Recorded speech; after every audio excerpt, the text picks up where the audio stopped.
Hello everyone, अस्सलाम वालेकुम। क्या हाल चाल है और कैसे हैं आप सभी लोग।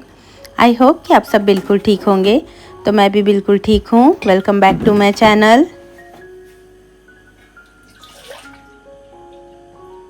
तो आज मैं आप लोगों से मेरी सहरी टू इफ्तार रूटीन शेयर करने वाली हूँ। तो वीडियो को ज़रूर पूरी एंड तक देखिएगा। वीडियो अच्छी लगी तो लाइक शेयर ज़रूर करिएगा। अगर आप मेरे चैनल पर नए हों तो सब्सक्राइब भी ज़रूर करिएगा। सहरी के लिए मैं सुबह थोड़ा जल्दी ही उठती हूँ। सबसे पहले उठकर मैं तहज्जुद की नमाज़ पढ़ती हूँ, खूब सारी दुआएं मांगती हूँ। और शादी से पहले से ही मेरी आदत थी कि मैं ना जल्दी उठा करती थी। मैं मम्मी को बोल के सोया करती थी कि मम्मी मैं थोड़ा जल्दी ही उठूँगी, और उठकर मैं तहज्जुद पढ़ के खूब सारी दुआएं करती थी। मुझे इस टाइम तिलावत करना ना बहुत अच्छा लगता है, और इस टाइम की दुआएं बहुत जल्दी कबूल भी होती है। ऐसा लगता है कि हम अल्लाह से बहुत क़रीब है।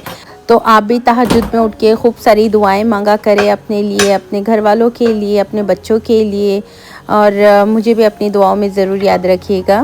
से खाएंगे ना मरियम।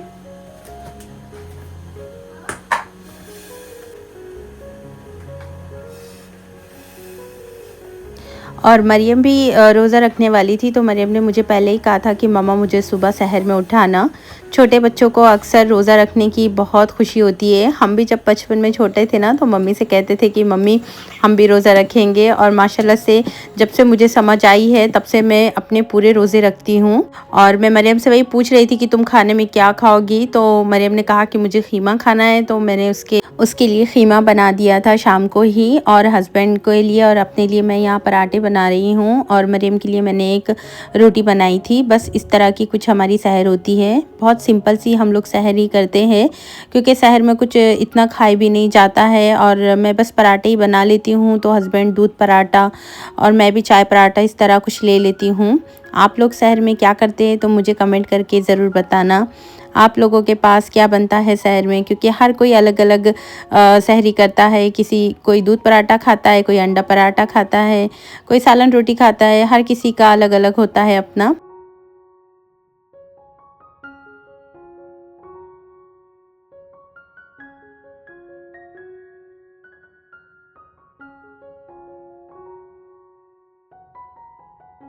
जल्दी जल्दी मैंने सबके लिए पराठे बना दिए। चाय भी मेरी रेडी हो गई थी, तो यहाँ मैंने अपने लिए चाय भी निकाल ली। और पराठा जो है ना, मैं थोड़ा सा क्रिस्पी करती हूँ, तो चाय के साथ इस तरह कड़क वाला पराठा ना बहुत अच्छा लगता है। क्या आप लोगों को भी इस तरह पराठा पसंद है तो मुझे कमेंट करके ज़रूर बताइएगा। और घी जो है ना, मैं वो इंडिया से लेकर आती हूँ। तो इस तरह घी के पराठे बहुत मज़े के लगते हैं। और आप लोगों के रमज़ान किस तरह गुजर रहे हैं, आप मुझे कमेंट करके ज़रूर बताना।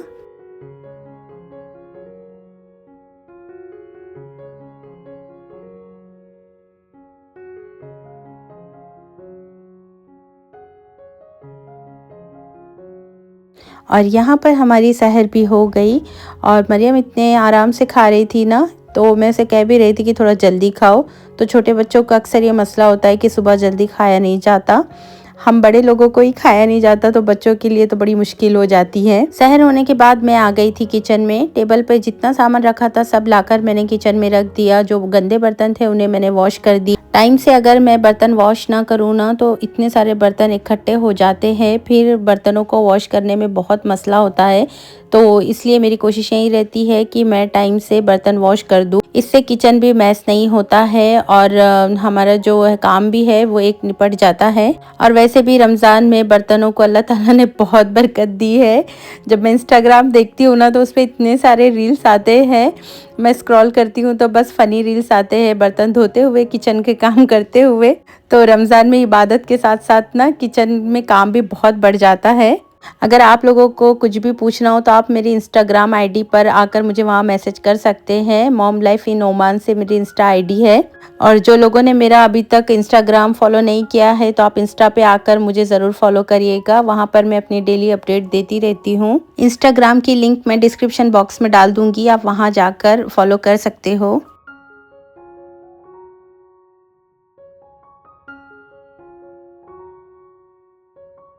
बर्तन वगैरह वॉश होने के बाद मैंने अपने किचन को भी अच्छे से क्लीन कर दिया था और नमाज के लिए थोड़ा टाइम था तो मैं फिर तिलावत कर लेती हूँ। इस टाइम मेरा एक पारा हो जाता है और फिर फजर की नमाज़ पढ़ के मैं एक पारा पढ़ लेती हूँ, तो एक दिन में आराम से मेरे 2 पारे हो जाते हैं। ये टाइम मेरे लिए बेस्ट होता है तिलावत करने के लिए, क्योंकि फिर दिन में ना बच्चे रहते हैं और घर के कामों में फिर उलझ जाते हैं, तो फिर कभी टाइम मिलता है कुरान पढ़ने के लिए, कभी टाइम नहीं मिल पाता है, तो मैं फजर में ही तिलावत कर लेती हूँ। और नमाज का भी टाइम हो रहा था तो मैंने और मरियम ने मिलके साथ में नमाज पढ़ी फजर की।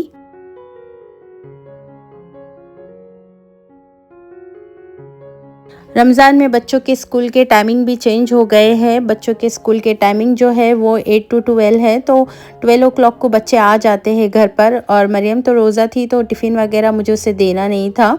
उसे स्कूल भेजकर मैं 2 से 3 घंटा सो जाती हूँ, तो इस टाइम ही मेरी अच्छी नींद होती है, वरना फिर सोने के लिए मुझे टाइम ही नहीं मिलता है। दिन भर में फिर काम रहते हैं घर में करने के लिए। और यहाँ देखिए बच्चों ने पिलो की हालत इस तरह कर दी थी, चेन खोल के सारी जो कॉटन थी वो पूरी बाहर निकाल दी थी। तो बस फिर मैंने पिलो को सही कर दिया और लिविंग रूम को मैंने अच्छे से क्लीन कर दिया था। जब घर क्लीन होना तो घर से अच्छी वाइब्स भी आती है।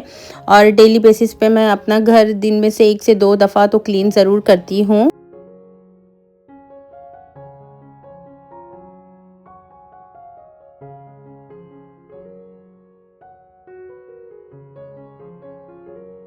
डाइनिंग टेबल को भी मैंने अच्छे से क्लीन कर दिया, क्योंकि इसके ऊपर हम लोग बैठ के सहर अफ्तार करते हैं तो काफ़ी ये स्टिकी हो जाता है, चीज़ें गिरती पड़ती है। और घर में छोटे बच्चे हो तो ये सारी चीज़ें तो होती ही है, तो मैं इसके ऊपर भी एक हाथ ज़रूर चला लेती हूँ। और साथ ही साथ मैंने यहाँ पर मशीन भी लगा ली थी। डेली काम तो हमारे होते ही है। इसके बाद फ्रेश वगैरह होकर मैंने ज़ोहर की नमाज़ पढ़ ली।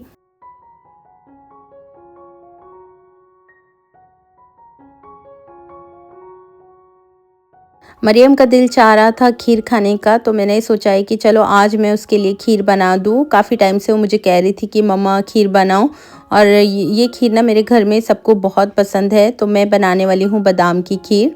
तो सबसे पहले 1 कप बासमती राइस में मैंने 2 से 3 इलायची डाल के इसे बारीक सा पीस लिया। हमें इसे एकदम दरदरा रखना है। एक पॉट में मैंने दूध ऐड करके इसे बॉईल होने रख दिया। खीर के साथ साथ मैं यहाँ पर अफ्तार की तैयारी भी कर रही थी, और खीर भी ना मैंने ज़्यादा क्वांटिटी में बनाई। मैंने सोचा है कि आज खीर ना मैं अपने सारे बिल्डिंग्स के फ्रेंड को भेज के दूंगी।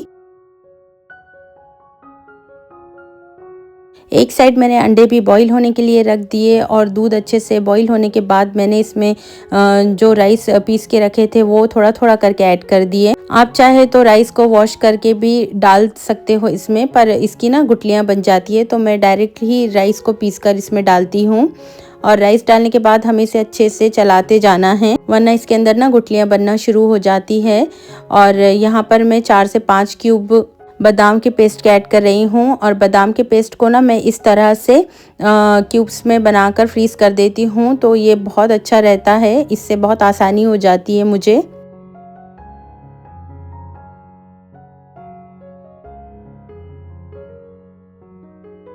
जब खीर थोड़ी अच्छे से बॉईल हो जाएगी, इसके बाद मैंने इसमें थोड़ा सा केसर ऐड किया है, और इसके बाद मैं इसमें कंडेंस्ड मिल्क ऐड कर रही हूँ। केसर ये ऑप्शनल है, अगर आपके पास है तो आप डालिएगा, वरना आप स्किप भी कर सकते हो। केसर डालने से ना कलर बहुत अच्छा आता है, और मुझे इसका फ्लेवर भी बहुत पसंद है, तो मैं जब भी बादाम की खीर बनाती हूँ ना तो मैं इसमें केसर ज़रूर ऐड करती हूँ। और जब इस तरह की कोई भी अगर हम खीर बनाते हैं ना, तो स्पून को हमें चलाते ही जाना है, वरना इसके अंदर ना गुठलियाँ बनना शुरू हो जाती है। तो मैं स्पून को साथ साथ चलाते ही जा रही थी, ताकि नीचे ना लगे और इसके अंदर कोई लम्स भी ना बने। और इसमें मैंने 1 कप भर के शक्कर ऐड की है, और आप शक्कर ना आपके टेस्ट के अकॉर्डिंग डालिएगा। अगर आपको ज़्यादा मीठा पसंद है तो आप इसमें ज़्यादा डाल सकते हो। और कुछ देर इस तरह पकाने के बाद देखिए इसकी कंसिस्टेंसी इस तरह होनी चाहिए, और खीर भी बन के रेडी हो गई थी। इसे मैंने ठंडा होने रख दिया। और रमज़ान के लिए ना यहाँ पर मैंने कुछ चीज़ें लेकर आई थी, और ये सडनली प्लान बना, मुझे अच्छा लगा तो मैंने ले लिया। काफ़ी टाइम से ना मुझे ये इस तरह का जार चाहिए था रूह अफ़ज़ा रखने के लिए। मुझे अच्छा लगता है बहुत इस तरह डेकोरेशन की चीज़ें घर में रखना। और देखिए यहाँ पर खीर भी अच्छे से ठंडी हो गई थी, तो मैंने इसे एक पॉट में निकाल लिया। इसके ऊपर मैं थोड़े बादाम से इसे गार्निश कर रही हूँ।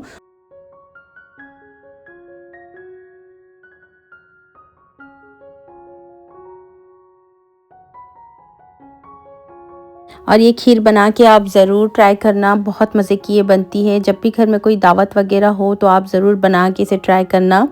और इसे ना मैंने ठंडा होने के लिए फ्रीज़र में रख दिया था और कुछ खीर ना मैंने अपने फ्रेंड्स को भेज कर दी।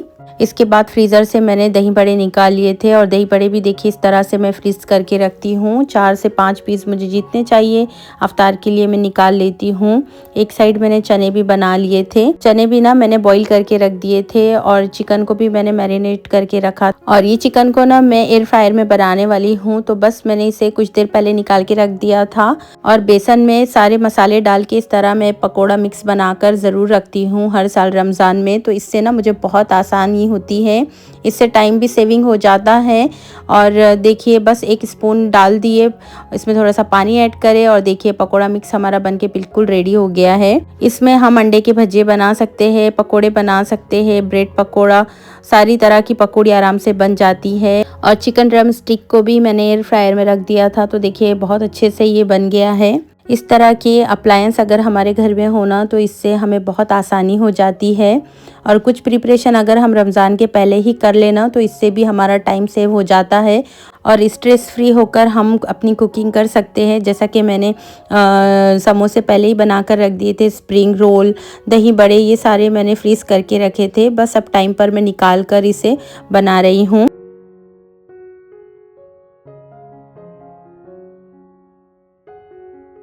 अफ्तार का टाइम हो रहा था तो एक एक चीज़ें मैं लाकर टेबल पे सेट करते जा रही थी। साथ ही साथ मैंने टेबल को भी सेट कर दिया और इस टाइम ना बच्चे और हस्बैंड भी मेरी हेल्प कर रहे थे। सब मिलजुल कर काम करते हैं तभी जाकर तो काम होते हैं ना। तो बस ये था मेरा अफ्तार का टेबल।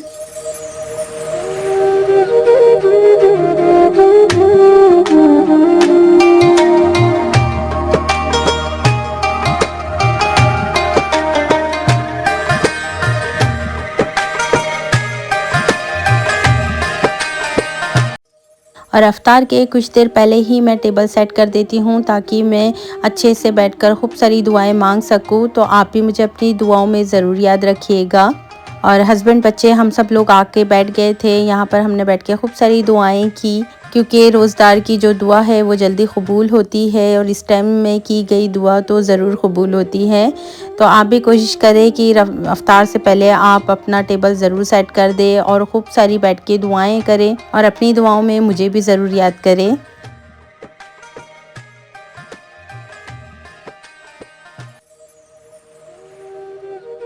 तो फ्रेंड्स, ये थी मेरी आज की वीडियो। आई होप कि आपको मेरा ये व्लॉग पसंद आया हो। वीडियो अच्छी लगी हो तो लाइक शेयर ज़रूर करिएगा।